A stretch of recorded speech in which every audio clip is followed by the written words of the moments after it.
রঙিন স্বপ্ন দেখিয়ে মজার মজার কথা বলে আপনাদেরকে একেবারে দেখবেন যে চৌথাই আসমানে পাঠিয়ে দিচ্ছে। এরা দুঃখবাজ। আমরা চাই না উত্তরবঙ্গ আর বঞ্চিত থাকুক। বলবেন যে এরকম তো যুগে যুগে অনেকেই বলেছে। আপনারা যে কথা রাখবেন তার নিশ্চয়তা কি? আমরা 5 আগস্ট বলেছিলাম আমরা কথা রাখবো, হে জাতি আমরা মজলুম, কিন্তু আমরা কারো উপর থেকে প্রতিশোধ নিব না। আল্লাহর কসম একটা মানুষের দিকে আমরা হাত বাড়াইনি। আমরা কি কথা রেখেছি? আমরা বলেছিলাম আর্থিকভাবে আমাদেরকে ক্ষতিগ্রস্ত করা হয়েছে, কিন্তু তাই বলে আমরা চাঁদাবাজি করব এটা হবে না। আমরা কি চাঁদাবাজি করেছি? আপনাদের সাথে দেওয়া কথা আমরা রক্ষা করেছি। আমরা বলেছিলাম আমরা মামলা বাণিজ্যে নামবো না, আমরা নামি নাই। আমরা কি কথা রাখতে পেরেছি? ইনশাআল্লাহ আমরা কথা রাখবো। এখানে মামলা বাণিজ্য হয়, এখানেও হয়। আমরা ছিলাম সবচেয়ে বড় মজলুম, আমরা তো এরকম মামলা করলাম না। আমাদের করা মামলায় তো শত শত আসামি নাই।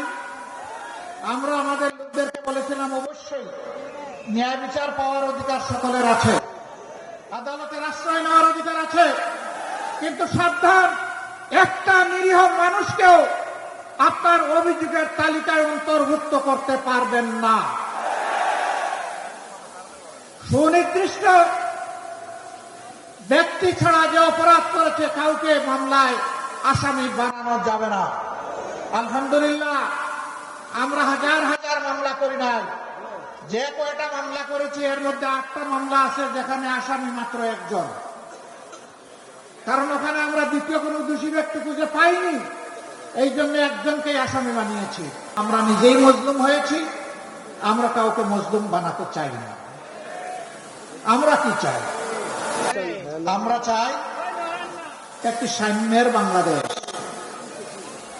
একটি দুর্নীতিমুক্ত বাংলাদেশ, একটি চাঁদাবাজ মুক্ত বাংলাদেশ, একটি দখলবাজ মুক্ত বাংলাদেশ, একটি আধিপত্যবাদ মুক্ত বাংলাদেশ। আমরা চাই আমাদের যুব সমাজ যে দাবি নিয়ে, মৌলিক দাবি নিয়ে রাস্তায় নেমেছিল আর চিৎকার দিয়ে বলেছিল উই ওয়ান্ট জাস্টিস, আমরা চাই সেই ন্যায় বিচারের বাংলাদেশ। এই বাংলাদেশ যারা গড়ার কথা বলবেন তাদের নিজেদের চরিত্র দিয়ে প্রমাণ করতে হবে যে তারাই তার উপযুক্ত।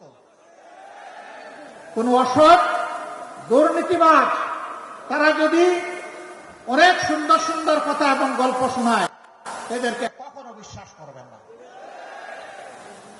এরা নির্বাচনেই রঙিন স্বপ্ন দেখিয়ে মজার মজার কথা বলে আপনাদেরকে একেবারে দেখবেন যে চৌথাই আসমানে পাঠিয়ে দিচ্ছে। এরা দুঃখবাজ, চিনে রাখবেন। এদেরকে ইয়েস বলবেন না, এদেরকে কি বলবেন? এদেরকে বলবেন তোমাদের জন্য লাল কার্ড।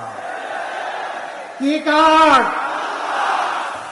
আমাদের প্রিয় দেশ এবং জাতিকে আর টুকরা টুকরা করতে চাই না, আর বিভক্ত করতে চাই না। আমরা সাম্যের এবং ঐক্যের আওয়াজ নিয়ে আপনাদের দুয়ারে এসেছি। আপনারা কি দেশকে বিভক্ত করতে চান? জাতিকে বিভক্ত করতে চান? চান না? তাহলে আমাদের ঐক্যের এই আহ্বানে আসুন, আপনারা সাড়া দিয়ে আমাদেরকে, আমাদের হাতকে আপনারা শক্তিশালী করুন। আমরা বলেছি নির্বাচন পরবর্তী আল্লাহ তাআলা যদি আমাদেরকে আপনাদের, আল্লাহ তাআলা তার মেহেরবানিতে আপনাদের ভোটের মাধ্যমে এই দেশ সেবার সুযোগ দেন, সরকার গঠনের সুযোগ দেন, এবার যারা নির্বাচনে অংশগ্রহণ করছেন আমরা তাদেরকে আহ্বান জানাবো, আসুন আসুন 5টা বছর অন্তত দেশটা এক হয়ে চালাই।